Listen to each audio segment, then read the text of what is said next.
Friends, চলে এসেছি আরও একটা ভিডিও নিয়ে। তবে এটা আমার কালেকশন ভিডিও। আর হচ্ছে বড়মশাই উড়িষ্যায় থাকেন, উনি ওখান থেকেই কাজের ফাঁকে বেরিয়েছিলেন খেলা দেখতে মোহনবাগানে। তো এই হচ্ছে স্টেডিয়াম, যার নাম হচ্ছে কলিঙ্গ, যেটা উড়িষ্যায় আছে। আর স্টেডিয়ামে খেলা দেখার মজাটাই আলাদা। তা আমি ভাবলাম বড়মশাই আমাকে দেখিয়েছে, আমি একটু আপনাদের সঙ্গে শেয়ার করি। এই হচ্ছে মাঠের পুরোটা। আর যেখান থেকে ও দেখাচ্ছে সেখানে খেলার জায়গাটা খুবই কাছাকাছি। আর মাঠের ভেতরে এরকম তো সেলিব্রেশন হবেই, সেটা আমি দেখছি, আমার ভালোই লাগছে। বড়মশাইয়ের হয়তো আরও ভালো লাগবে, যেহেতু কাছাকাছি থেকে দেখছে। আর আমি ওই জন্য আপনাদের কাছে এই ভিডিওটা শেয়ার করলাম।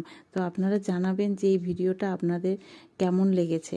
আর ওখান থেকে আমি কালেক্ট করতে পেরেছি যে ভিডিও কলিংয়ে আমাকে পুরোটা, মানে মাঠের ভেতরে কতজন খেলা দেখছে, প্রচুর।